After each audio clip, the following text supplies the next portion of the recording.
processed, warehoused, and literally branded, marking them out as human commodities, at least in the eyes of their captors.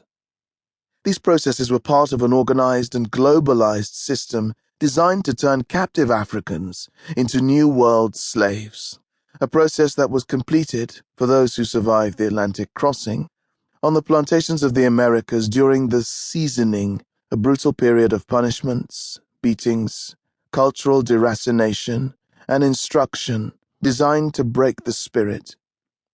The production line at Bunce Island moved from east to west. African captives arrived on a beach on the eastern side of the island. They were landed there by inland slave traders who had brought them on river canoes. Some of these traders were Africans. Others were from mixed-race Afro-Portuguese or Afro-English peoples, powerful coastal communities that were the offspring of European slave traders and local women.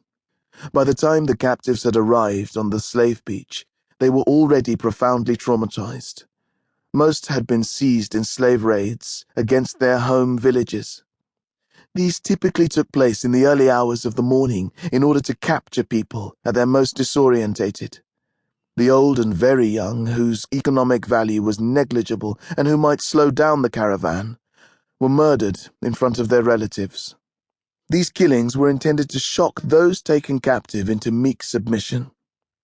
So effective was this tactic that European slave traders on Bunce Island and elsewhere complained that the captives arrived in a stupor, a condition that was called the lethargy, but which modern psychologists would recognize as PTSD, post-traumatic stress disorder. From the slave beach, the silent, sullen captives were marched up a short pathway to the sorting yard, an open area located directly in front of the main defensive walls of the fortress, not far from the main gate. This clearing was where the buying and selling was done. Here, the slave traders displayed their wares, captive human beings, but also ivory, gold, and camwood, from which a colored dye was extracted. The British agents came out to meet their trading partners, bringing with them bottles of wine and rum to help lubricate the coming negotiations.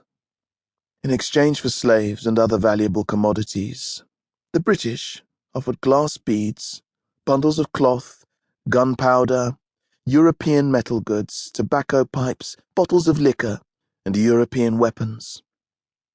Until a few years ago, the ground of the sorting yard was littered with tiny glass beads and fragments of pottery that had been dropped and discarded by both buyers and sellers centuries earlier.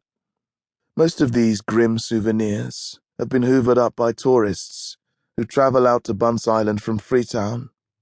But many more relics of the trade lie beneath the soil, along with iron nails used to attach shackles and chains to African arms and legs, and broken wine bottles. It was in the sorting yard, during the early decades of Bunce Island's history, that the captives, once purchased, were branded with hot irons and marked indelibly with the initials of the companies that now owned them. When negotiations were over and sales concluded, the river canoes were loaded up with their newly acquired goods and paddled away. The captives who had been rejected by the agents were taken downstream and offered to rival traders. Bunce Island's location meant that its agents had first pick of the tens of thousands of Africans who were shipped down the Sierra Leone River during the 17th and 18th centuries.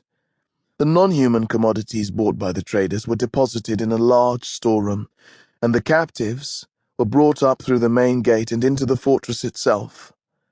In a large, open space, in front of the agent's house where the Europeans lived, the men were separated from the women and children, tearing families apart, and all were marched off to special holding yards.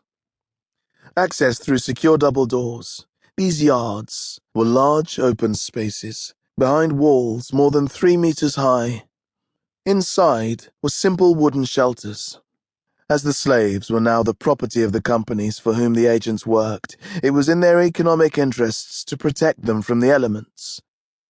The agents understood that the longer slaves were warehoused in the holding yards, the more of them became sick and died, lowering profits.